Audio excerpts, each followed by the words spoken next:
والله شكرا لكم أنتم لحضوركم ولمشاركتكم ولتجاوزكم كل العقبات التي يصنعها النظام لتفريقنا ولزرع الخلافات فيما بيننا، وهذا دليل على أن التفرقة التي يزرعها النظام لسنوات طويلة جدا أنها تواجه بوعي من قبلكم أنتم ومن قبل الأشخاص الذين يقفون مع هذا المؤتمر، مع العمل المدني، مع التوحد، مع إيجاد المشتركات.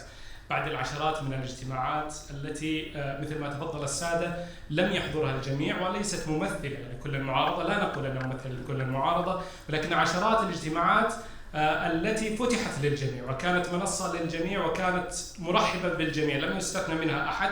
بعد ذلك وبعد اجتماع إقرار ميثاق الشرف للعمل السياسي الذي عقد في 28 أبريل 2019 والذي صوت عليه وعدل عليه الحضور وتم توقيعه من عدد منهم وتم طرحه مجددا لهذا المؤتمر للتصويت عليه، فإننا نعلن نشر واعتماد ميثاق الشرف المنشور حاليا على موقع ديوان لندن والذي صوت عليه الغالبية، وننتقي من بنوده ما تم الإجماع عليه في هذا المؤتمر، لأنه تم التصويت عليه مجددا لهذا المؤتمر، وهناك نقاط تم التصويت عليها بنسبة 100% وهي ما سأطرحه حاليا لكي نقول للناس سواء في الداخل أو في الخارج أن هذه النقاط التي صوت عليها بنسبة 100% أنها هي القاعدة الأولى التي ممكن أن تكون اللبنة الأولى للعمل، وهي النقاط التي أجمع عليها الجميع لا يوجد عليها أي خلاف. ونرجو أن تكون هذه البنود هي بناء لعمل مشترك والبناء لوطن المستقبل، وآملين وداعين أن يليها التوقيع من البقية على ميثاق الشرف، ثم تشكيل لجنة متابعة وتنظيم للندوات القادمة مثل ما اقترحوا في الجلسة الأولى والثانية والثالثة. التوصيات كانت تقترح لجنة لتتابع مؤتمر المهجر والاجتماعات بدل أن ينظمها ديوان لندن، ممكن أن يرعاها ديوان لندن أو يشرف أو يشارك، ولكن أن تكون هناك لجنة مستقلة مثل هذا العمل حتى نخلق أعمال مؤسسية وتكون لدينا مؤسسات تمثل الجميع ويحضر فيها الجميع وتنظم مثل هذه الأمور، وقد يراها الديوان مستقبلا دون أن ينظمها. ويليها نتمنى أن يكون كتابة دستور أو مقترح دستور، ثم ربما ونتمنى أن يكون حكومة مهجر في الطريق، ثم السير قدما لبناء وطن المستقبل.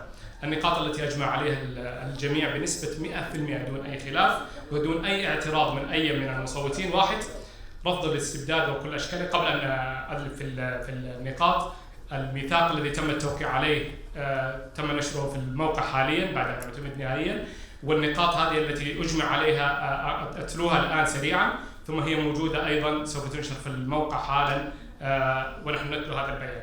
واحد، رفض الاستبداد وكل أشكاله، ورفض سلطة المتغلب، ورفض الظلم بكل أشكاله وأيا كانت مصادر، وتصدي لكل الأطماع الخارجية التي تطمح لتدمير الوطن، ورفض العنف ورفض الوصاية من أي طرف، وعدم الاستقبال بالاستبداد أو الظلم أو العدو الخارجي أو الجماعات المسلحة أو الأطراف التي تريد فرض وصايتها بالقوة، وعدم تأييد أو قبول تجاوز أي طرف ضد الآخر. اثنين، التركيز على مكافحة كل أشكال الظلم التي يتسبب بها الاستبداد أو غيره. هذه نقاط يعني ليست محل خلاف، ما يجمعنا أكثر بكثير مما يفرقنا، وترسيخ الجهود لمقاومة تلك الإشكاليات وتعزيز العمل حول ذلك، والتصدي لسلوك السلطات الاستبدادية، ومثال ذلك القمع والسجن التعسفي ومنع حرية التعبير وإصمات المجتمع وانتهاك حقوقه وهدر الثروة والاستهتار بالسلطة والفساد المالي والإداري والفقر والبطالة وتدني الأجور وعدم تحقق العدالة الاجتماعية وضعف الرعاية الصحية وضعف البنية التحتية وضعف الدعم الاجتماعي وانتهاك حقوق النساء والأقليات وانعدام مؤسسات المجتمع المدني. ثلاثة، تعزيز العمل السياسي ابتداء من فتح منصات للحوار الحر وتبادل الرأي بحرية عبر ندوات ومؤتمرات وجلسات حوارية تتقبل الآراء المختلفة. أربعة، منع التحريض ضد الأشخاص والتجريح والتنمر والتآمر ضدهم وتكوينهم وقذفهم والابتعاد عن التشهير والاستعداء وتجنب النقد الشخصي والتركيز على النقد الموضوعي والبناء للأفكار والمبادئ والسياسات والمقترحات. خمسة، احترام الخيار الشعبي وعدم فرض شيء على الشعب بالقوة ووجوب الاحتكام لخيار الشعب، والشعب صاحب القرار يختار طريقه ويقرر مستقبله دون وصاية من حاكم أو حزب أو مجموعة أو هيمنة خارجية، ويجب الدفاع عن ذلك حتى يتمكن الشعب من تمثيل نفسه. وتحديد شكل الدولة ونظام الحكم واسم الدولة. هناك إشكالية في اسم الدولة، اسم الدولة السعودية أم لا، وهو الاسم المتداول حاليا، ولكن عندما يطرح مثلا اسم الجزيرة العربية هي ليست الجزيرة حقيقة، وعندما يطرح مثلا الحجاز ونجد هذا تسمية غير كاملة لأنه يستثني الجنوب والشمال. فكل التسميات المطروحة حاليا هذه يجب أن تحال للشعب لاحقا، واختيار اسم الدولة واختيار الممثلين وصياغة الدستور والقانون وضمان تمكينه من محاسبة السلطة ومن التداول السلمي للسلطة. 6. احترام الاختلاف والتنوع السياسي والفكري في المجتمع، ونبذ التخوين وإطلاق الشائعات والارتقاء بمستوى لغة الخطاب وأخلاقياته، وتجنب نشر الشائعات والتثبت قبل نشر المعلومات والأخبار من دقتها ومن وجود المصلحة في نشرها. الحرص على دعم النقطة 7، الحرص على دعم أي عمل أو قرار يتخذه أي طرف إذا كان هذا القرار يحقق مواد هذا الاتفاق وأمكن دعمه، والحرص على عدم وضع العراقيل أمام الأعمال النافعة. ومن هذا الحرص هو ما نراه منكم اليوم بحضوركم ومشاركتكم في هذا اليوم وحرصكم على دعم مثل هذا العمل. 8. العمل على زيادة المساحات المشتركة بين أطياف العمل، والعمل على التعاون قدر الإمكان من خلال تلك المساحات المشتركة وفق ما في هذا الاتفاق. 9. لا بد من السعي لإيجاد حلول حقيقية لمشاكل المجتمع عبر مؤسسات المجتمع المدني، وإن تعذر بناء المؤسسات المنشودة في الداخل وهذا هو الحال، فيجب السعي لبناء المؤسسات البديلة في الخارج، ولا يكفي عن ذلك المجهودات الفردية. النقطة 10. صياغة عقد اجتماعي جديد يقوم على دستور مستفتى عليه شعبية لنظام حكم يكفل العدالة والمساواة والحقوق والحريات الأساسية، لتقوم به دولة الحقوق والمؤسسات التي تحترم حقوق الإنسان وكرامته ويتم النهي بها عن المصالح الشخصية والفئوية، وتضمن الفصل بين السلطات التشريعية والقضائية والتنفيذية، فلا تتغول سلطة على أخرى، وتحترم الدستور والقانون، وتضمن القضاء العادل والنزيه والمستقل. 11. السعي لأن تكون الدولة ملتزمة بحقوق الإنسان التي أقرتها الشرائع السماوية والمواثيق الدولية من الكرامة والمساواة وحرية التفكير والتعبير، وحرية الاعتقاد والعبادة، وحرية الإعلام، وحرية التجمع، وحرية الحركة والمشاركة السياسية، وتكافؤ الفرص والعدالة الاجتماعية، وتوفير الاحتياجات الأساسية للعيش الكريم. 12. عدم التلاعب بالدين لأغراض سياسية أو لكسب ولاءات أو أموال أو أتباع أو لإقصاء المخالف. 13. الحفاظ على الإنسان وتنمية حس الانتماء الوطني ووحدته واحترام القانون والدستور. 14. رفض المناطقية والطائفية والعنصرية والقبلية والكراهية وكل سبل التفرقة والتمييز بكل أشكاله والدعوة له، وتجنب أي خلافات من هذا النوع، وتجنب التعصب للأفكار، ورفض كل صور التعالي على الآخرين، ورفض مسببات الفرقة والتناحر والصراعات والحروب الأهلية. 15. تقديم المصلحة الوطنية على المصالح الحزبية وعلى المصلحة الشخصية والخصومات التاريخية حفاظا على النسيج الوطني. 16.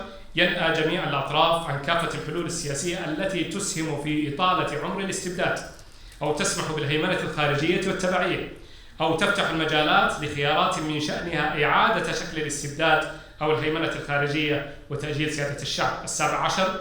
مكافحة العنف والتطرف سواء كان من قبل السلطات أو غيرها، وإقرار الحق في التعبير السلمي للشعب، والتأكيد على أن مكافحة الإرهاب الحقيقية تبدأ بإعطاء الناس حقوقهم المشروعة، ورفض الإرهاب الحكومي المنظم ضد المجتمع، ورفض اللجوء للعنف سواء من السلطات أو من غيرها. 18.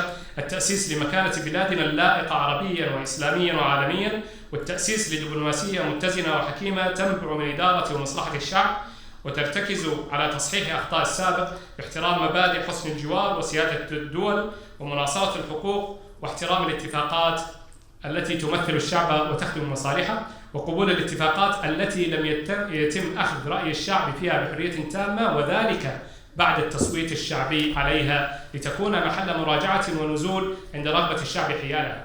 والسعي لأن تكون العلاقات الدولية مبنية على أساس الندية والتبادل المعرفي والاقتصادي والثقافي والمصالح المتبادلة والحفاظ على الثوابت. 19.